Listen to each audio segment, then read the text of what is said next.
नमस्कार दोस्तों। आज की इस वीडियो में बात करेंगे वास्तु के कुछ ऐसे पॉइंट्स के बारे में जिसके थ्रू आप अपनी लाइफ में पैसे को बहुत बढ़ा लोगे। साथ ही साथ जिन लोगों को पैसा रुकने में दिक्कत होती है उसके लिए भी मैं आपको कुछ वास्तु के टिप्स बताऊंगा। इन सबसे पहले अगर आप मेरे चैनल पे नए हैं तो चैनल को सब्सक्राइब कीजिए, साथ ही साथ बेल आइकन को प्रेस कीजिए ताकि आपको अगली वीडियो की नोटिफिकेशन मिलती रहे। सो चलिए शुरू करते हैं।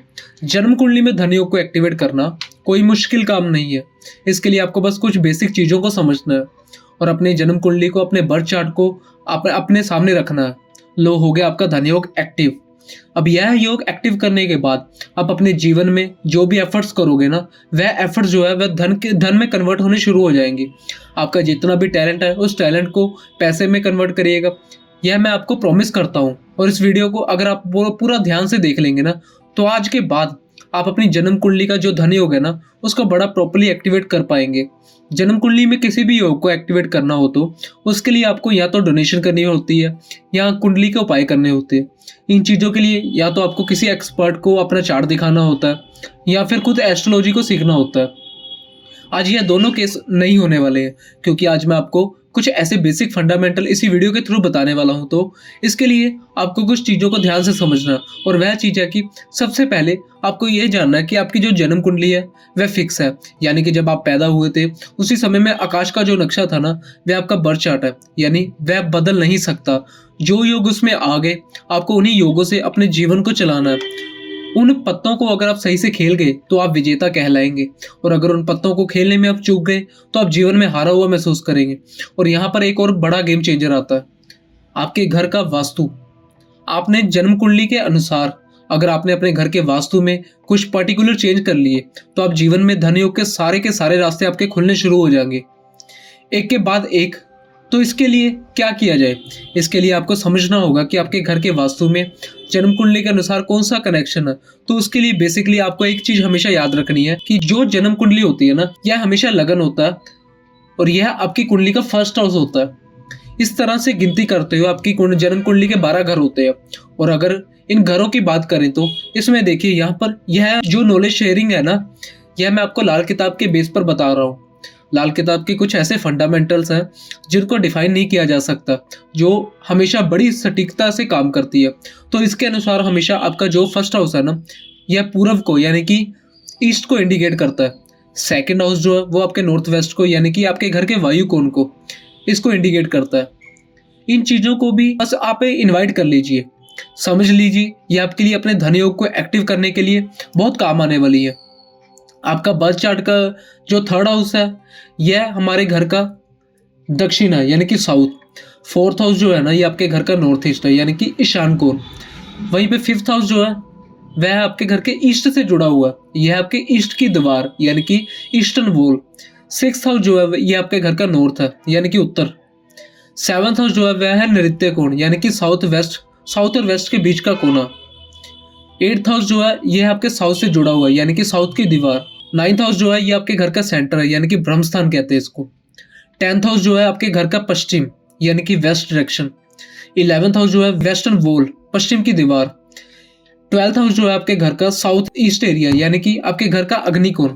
इसका स्क्रीनशॉट लेकर आप रख लीजिए, इसको अपनी नोटबुक पर नोट कर लीजिएगा, यह आपके बहुत ही काम आने वाला है।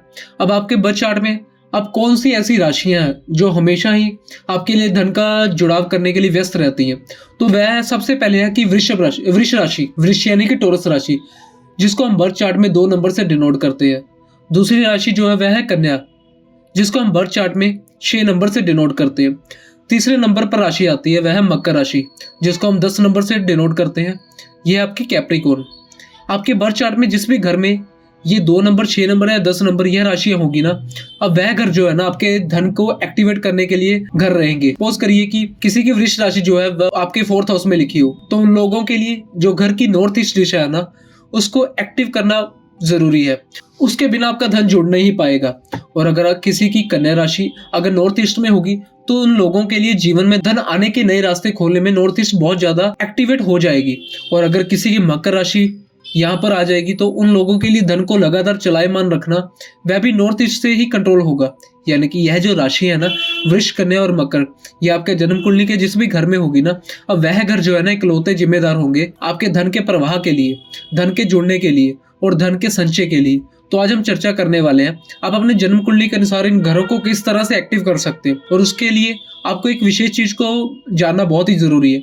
वह क्या चीज है? वह है आपके आसपास में ऑब्जेक्ट जो भी पड़े होते हैं, यानी कि आपके नियर बाय जो भी ऑब्जेक्ट पड़े होते हैं ना, चाहे वह आपके घर का सोफा हो, बेड हो, दीवारें हो, एसी हो या कुर्सियां हो या पर्दे हो, कोई भी चीज हो जो भी आपके आसपास पड़ी हो, दिखाई देती हो, देखने के लिए तो आपके लिए ऑब्जेक्ट है, पर वह जो चीजें है ना वो आपको प्रभावित करती हैं। और अगर सही स्थान पर सही चीजें ना रख दी जाए ना, तो आपका सबकॉन्शियस माइंड अब उस चीज से प्रभावित होकर आपके लिए वह माहौल बनाना शुरू कर देता है। और आपके जितने भी एफर्ट्स होते हैं ना, अब वह धन में कन्वर्ट होने शुरू हो जाते हैं।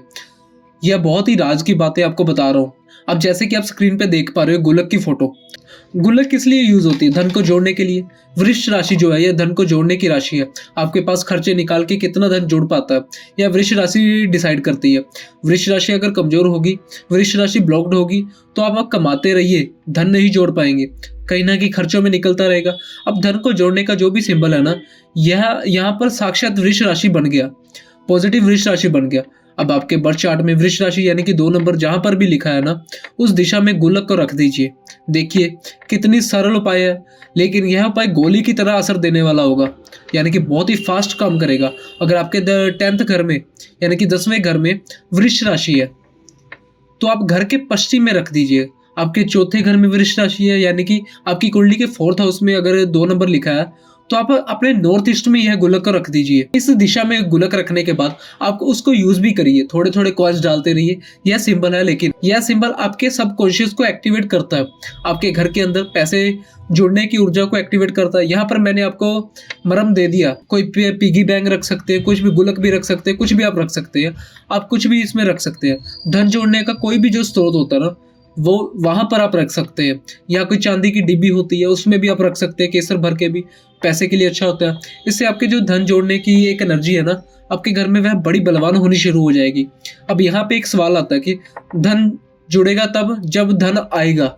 जिन घरों में यह समस्या है ना, धन आता ही नहीं, वहां पर कन्या राशि जिम्मेदार होती है। कन्या राशि डिसाइड करती है कि धन आए, लेकिन कन्या राशि धन आने से पहले जिम्मेदार होती है आपके पेंडिंग कर्मास की। अब पेंडिंग कर्मास क्या होते हैं? पेंडिंग कर्मास होते हैं वह काम जो आप पिछले जन्म से लिखा कर लाए हैं, और जब तक वह आपके नील नहीं होंगे, इस जन्म में जो भी आप कर लोगे ना, वह सफलता में कन्वर्ट नहीं हो पाएगा।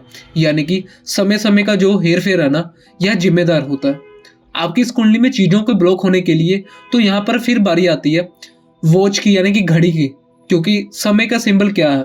समय का सिंबल है घड़ी।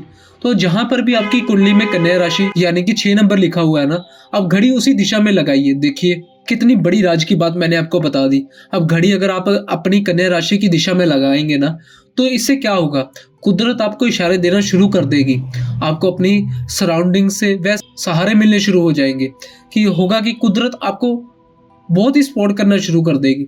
अपने पेंडिंग कर्मस को कैसे चुकाएंगे आप? एक बार वह पेंडिंग कर्म जो है वह चुकाने शुरू हो गए, तो वह पेंडिंग करना क्लियर होने शुरू हो गए, तो आपके जीवन में धन की आमद कई गुना बढ़ जाएगी। और यह बात बहुत पक्की है। और जिनके पेंडिंग कर्म सही होने शुरू हो जाते हैं ना, वह लोग यह कहते पाए जाते हैं कि अब हम जो भी करते हैं ना, अब वह नतीजे में कन्वर्ट हो रहा है। अब धन जो है ना वो आना शुरू हो गया। अब देखिए यहाँ पर आपको एक सिंबल दिया है, सिंबल जो है सदा चलते रहने का, पुरानी चीजों को क्लियर करने का, समय से जुड़ा हुआ समय की मशीन। समय की मशीन क्या है? घड़ी। इसको आप कन्या राशि वाली दिशा में रख सकते हैं। इससे आपके जीवन में आपको बहुत सारी खराब चीजों को अनब्लॉक करने में मदद मिलेगी। चीजों को ब्लॉक और चीजों को अनब्लॉक करने में मदद मिलेगी। एवं अगर आप धन के बहुत लेन देन में फंसे हुए हैं, धन आ नहीं रहा, पुराना धन आपका क्लियर नहीं हो रहा, लोग दे नहीं रहे, तो आप देखिए धन को चुकाने के लिए आप क्या यूज करते हैं। ठीक है, आज RTGS NFT का जमाना, IMPS का जमाना है, फिर भी चेकबुक की रेलेवेंस तो है। किसी भी चीज को भुगतान करने के लिए आप चेकबुक का यूज करते हैं। तो आपके जन्म कुंडली में जहां भी कन्या राशि ना, वहां पर चेकबुक रख दीजिए। फिर देखिएगा कि किस तरह से आपके जीवन में पेंडिंग कर्मा क्लियर होने के सीन बन जाते हैं। एक बार वह बन गए तो आपके जीवन में धन की आमद 100 गुना सही होनी शुरू हो जाएगी। अब अगला सवाल आता है कि भाई धन आएगा तो तब जब काम चलेगा। हमारे पास तो कोई काम ही नहीं है, या काम चलते चलते बंद हो जाता है, या काम बदलते रहते हैं, और इस वजह से ना धन आता और आता नहीं तो जुड़ता नहीं। तो ये सब चीज एक दूसरे से जुड़ी हुई है। तो अब काम चलने का कारक क्या है? काम चलने का कारक है आपकी मकर राशि। मकर राशि अगर आपकी कुंडली में सही से एक्टिव होगी ना, तो काम आएगा भी, काम टिकेगा भी, काम चलेगा भी, और उस काम से जो भी रेवेन्यू आएगा ना, वह रेवेन्यू आपके खर्चे पूरे करेगा और उसके बाद धन जुड़ेगा, यानी कि धन की समस्या कंप्लीटली आप खत्म हो जाएंगी। तो हर चीज की जड़ में बैठा हुआ आपके काम की रेगुलरिटी, आपके काम की निरंतरता, आपके काम का फ्लो। अब आपके काम का फ्लो जो है यह टोटली मकर राशि से जो है कंट्रोल होता है। फ्लो का कारक कौन सी ऊर्जा? जो फ्लो के कारक है ना, वह है भगवान हरि विष्णु की ऊर्जा।